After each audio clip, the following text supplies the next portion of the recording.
आजकल छोटी छोटी बातों पे डिवोर्स हो रहे हैं, ब्रेकअप हो रहे हैं, क्योंकि हम इन छोटी छोटी बातों को हैंडल करना सीख ही नहीं रहे हैं। तुम अपने पार्टनर से कोई बात शेयर करना चाहते हो, शायद जिंदगी में कोई स्ट्रेस है या कोई प्रॉब्लम है, और जैसे ही तुम बात शेयर करने जाते हो तुम देखते हो कि तुम्हारा पार्टनर डिस्ट्रैक्टेड है, या तो वो फोन यूज कर रहा है या तुम्हारी बात नहीं सुन रहा। अब इस मोमेंट में तुम फ्रस्ट्रेट हो जाते हो, तुम्हें गुस्सा आ जाता है और शायद तुम कुछ ऐसा भी कर दो कि तुम्हारे बीच में लड़ाई हो जाए। अब इस छोटे से मोमेंट को तुम एक इमोशनल इंटेलिजेंट इंसान, एक इमोशनल मैच्योर इंसान की तरह कैसे हैंडल करोगे? सबसे पहले जो तुम भाव महसूस कर रहे हो उसको पहचानने की कोशिश करो। क्या ये गुस्सा है, दुख है, फ्रस्ट्रेशन है? मैं इतना बुरा क्यों फील कर रहा हूँ? हो सकता है कि तुम्हें ऐसा लग रहा है कि कोई तुम्हें सीरियस नहीं ले रहा।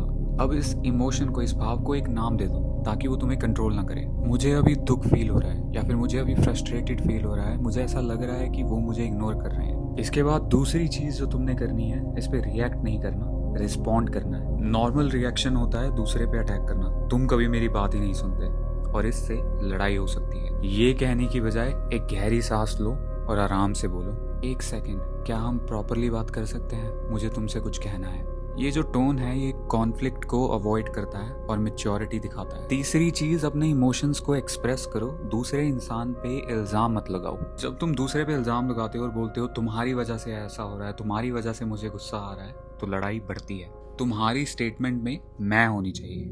उदाहरण के तौर पे, जब मैं कोई इंपॉर्टेंट बात तुमसे करना चाहता हूँ और तुम फोन देखते हो तो मुझे ऐसा लगता है कि मेरी बात इंपॉर्टेंट नहीं है, मुझे ऐसा फील होता है कि मुझे अटेंशन नहीं दी जा रही। अब यहाँ पे तुम दूसरे पे इल्जाम नहीं लगा रहे, बल्कि अपनी भावनाएं बता रहे हो। चौथी चीज, समझने की कोशिश करो, उन्हें भी एक्सप्लेन करने का मौका दो।